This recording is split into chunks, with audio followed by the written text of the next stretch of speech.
बिना खुद को जोखिम में डाले ना तो समाज में क्रांति लाई जा सकती है, ना विचारों में। आज के वीडियो में हम बात करेंगे मुंशी प्रेमचंद की एक कहानी ईदगाह। हालांकि इस कहानी को छोटे बच्चों के आधार पर लिखा गया है और उनकी बाल मनोविज्ञान के आधार पर लिखी गई है ईदगाह कहानी। इस कहानी को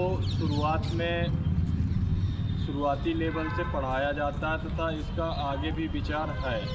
हालांकि इसको कक्षा 3 या 4 में हमने पढ़ी थी ईदगाह कहानी। इसमें एक छोटा बालक है हामिद, जिसके बारे में उन्होंने उनकी बाल मनोदशा का वर्णन किया है और बताया है कि परिस्थितियां इंसान को किसी भी समय परिपक्व बना सकती हैं, वो उम्र छोटी हो या बड़ी, उम्र नहीं देखती है।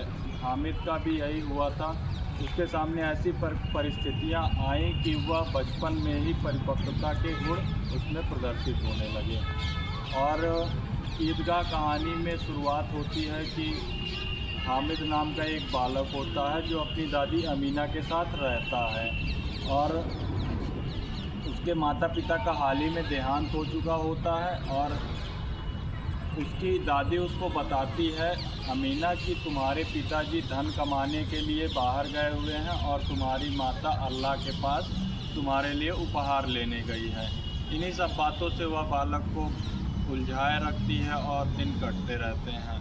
हालांकि वो लोग इतने गरीब थे कि अमीना किसी तरह 2 वक्त का भोजन जुटाती थी और खुद का और बालक हामिद का पेट पालती थी। कुछ दिनों बाद एक ईदगाह नाम का मेला रहता और पुराने समय में मेले के उत्साह को लोग बहुत ज़्यादा सेलिब्रेट या मनाते थे, उत्सव करते थे। तो सभी लोग उस मेले को लेकर के पूरे गांव में उत्साह फैला हुआ था, मेला जाएंगे मेला जाएंगे। हामिद भी मेला जाने की जिद करता है।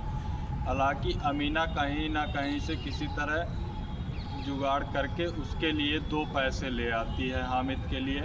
हामिद वो 2 पैसे लेकर मेला देखने जाता है। गांव के सभी बच्चे भी जाते हैं और हामिद पूरा मेला घूम लेता है। कई चीज़ें उसको पसंद आती, कई खिलौने, कई मिठाइयाँ, लेकिन वह उन सबको नहीं खरीदता। अंत में वह एक चिमटा खरीदता है। उसे याद आता है कि उसकी दादी की उंगलियां जल जाती हैं जब वह उसके लिए और अपने लिए रोटियां पकाती हैं, तो वह अपनी दादी के लिए चिमटा ले लेता है।